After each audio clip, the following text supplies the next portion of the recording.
Hi everyone, good to see you again. I'm Molly the Mixologist here from Total Wine again to go over some more technique videos here. Today we're going to be talking about how to make a stirred cocktail.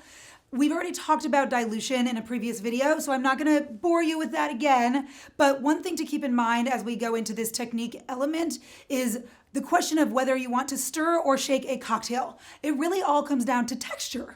So if you think about a cocktail, one of my favorite quotes is a citrus-based kind of refreshing cocktail. You want it to go down while it's still laughing. So it's almost like it's fresh out of the shaker tin. It's effervescent. It has that kind of sparkly uplift to it. If you think about it, it makes sense that that would be something that is refreshing. So citrus-based, maybe has an egg white in it. That also applies to things that are cream-based. So opaque ingredients in general also incorporate and mix better together. If they're shaken, you could imagine why stirring that wouldn't work quite as well.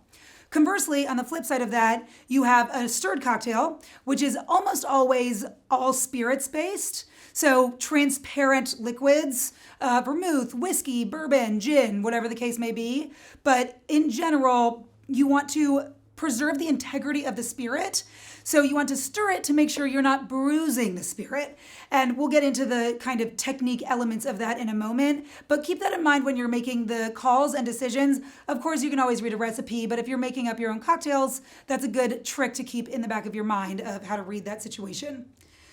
So let's go ahead. I want to build a Manhattan as an example because I think that's a great standard, perfect as a stirred cocktail example. So we're going to start with a couple dashes of bitters. Now, a common misconception is that you want to have ice in your mixing glass before you get started, but it's actually better to add it afterwards because you want to have complete control over the chilling to dilution process.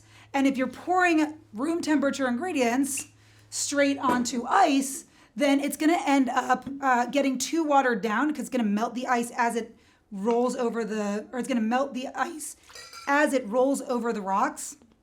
So something to keep in mind as well. So now we're going to add our ice. Now, the other thing, and I've said it before, I'll say it again, ice keeps other ice cold. So the more ice you fill this with, the more nicely chilled your drink will get without getting overwatered down. So nice and full in the glass. And then the key is to keep the back of the spoon against the inner wall of the glass. See how I'm doing it without touching it? That's a good way to practice, by the way, because you don't want to be like stirring it around and making it all sloshy. In order to get that really silky, unctuous texture you want from a stirred cocktail, you want to really make sure that you're keeping it as smooth as possible. Another great quote I like is that you shouldn't be able to hear the stir. It should be practically silent.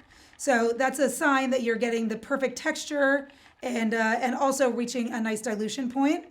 And then the last key, and this is a little trick that I've picked up just when you're super busy, is every now and then you can touch the glass. And when it's so cold that it almost hurts your fingers, that's when you know you're really at the right chilling point. And the other side of that is if you're using good ice, you're probably also at the perfect dilution point as well. So I'm going to check it. I think we could do another 10 seconds or so. Excellent. Okay. And then you can use a julep strainer. I love these Carica style strainers because they work both for a regular strainer and a mixing glass. And then you can see as I pour this how smooth it is. And like it kind of comes out very, very silkily. And that is our goal. So there we are. We've got a perfect Manhattan and we are ready to garnish it and enjoy. Cheers.